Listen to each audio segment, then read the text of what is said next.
আজকে বানাবো চিকেন সমোসা, যাকে আমরা বলি সিঙ্গাড়া, তাও ডোশিট দিয়ে কোনো রকম আটা মাখার ঝামেলা ছাড়াই। এটি যেমন সুস্বাদু তেমনি মুচমুচে, আর ইফতার পার্টি কিংবা কোনো অকেশনের স্টার্টার হিসাবে তো আইডিয়াল। এই চিকেন সমোসা বানানোর জন্য আমি এখানে চিকেন কিমা নিয়েছি 400 গ্রাম, একটি বড় সাইজের আলু ছোট ছোট করে কেটে নিয়েছি, 300 গ্রাম পেঁয়াজ কুচি করে কেটে নিয়েছি, দুটি বড় সাইজের টমেটো কুচি করে কেটে নিয়েছি। এবার একটি ফ্রাইং প্যান গ্যাসে বসিয়ে তার মধ্যে দিয়ে দেবো 4 থেকে 5 টেবিল চামচ রিফাইন্ড অয়েল। এবার তেলটি গরম হলে এর মধ্যে দিয়ে দেবো 3 থেকে 4টি এলাচ, 5 থেকে 6টি লবঙ্গ, 1 ইঞ্চি সাইজ দারুচিনি টুকরো করা এবং একটি বড় সাইজের তেজপাতা নাড়ার সুবিধার্থে আমরা টুকরো করে দেবো।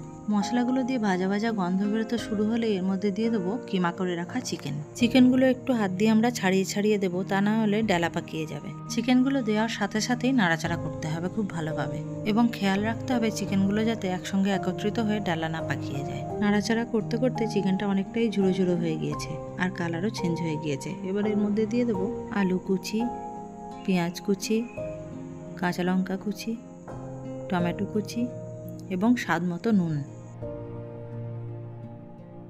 নুনটা দেওয়ার পর ভালোভাবে নাড়াচাড়া করে আমরা লো ফ্লেমে চাপা দিয়ে রাখবো 5 থেকে 7 মিনিট। 5 থেকে 7 মিনিট পর ঢাকাটি খুলে আমরা একটু নাড়াচাড়া করে নেব। লো ফ্লেমে চাপা দিয়ে রেখে কুক করার পরে দেখুন সবকিছু ভালো মতো গলে গিয়েছে। এবার এর মধ্যে দিয়ে দেবো হলুদ 1 টেবিল চামচ, জিরে মরিচ ধনে মিশ্রিত 2 টেবিল চামচ। আমি যেহেতু গোটা গরম মশলা আগেই ব্যবহার করেছি তাই আর গুঁড়ো গরম মশলা ব্যবহার করলাম না।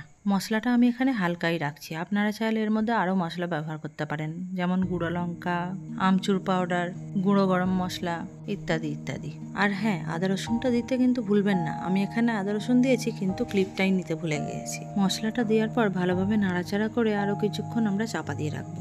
স্লো ফ্লেমে 10 থেকে 15 মিনিট চাপা দিয়ে রাখার পর খুব ভালো একটি সুগন্ধও বেরিয়ে এসছে এবং ফিলিংটি আমাদের তৈরিও হয়ে গিয়েছে।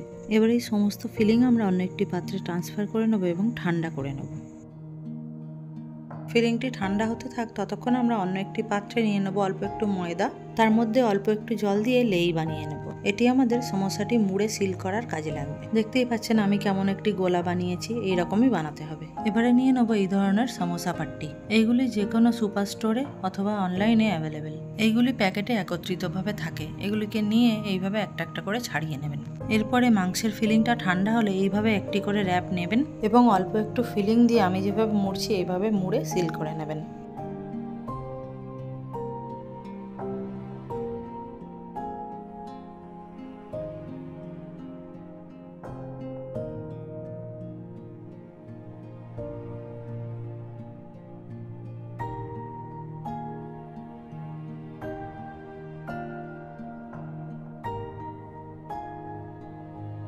এইভাবে আমি সমস্ত সমস্যাগুলো মুড়ে নেব। ভালোভাবে দেখে নিন, আপনাদের বোঝার সুবিধার্থে আমি আরও একবার মুড়ে দেখিয়ে দিচ্ছি। ওইভাবে না মুড়ে এভাবেও মুড়তে পারেন। আগে ফোল্ড করে নিয়ে তারপরে পুর ভরে নেবেন, ঠিক আমি যেভাবে ভরছি।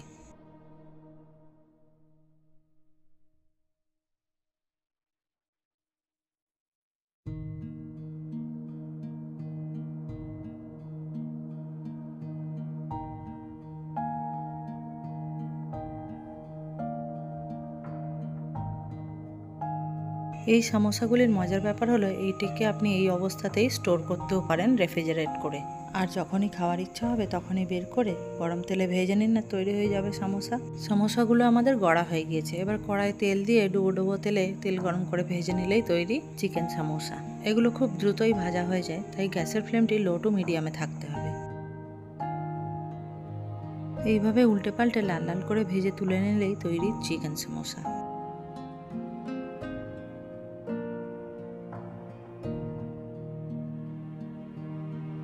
এইভাবে সমস্ত সমস্যাগুলি আমি ভেজে তুলে নেব।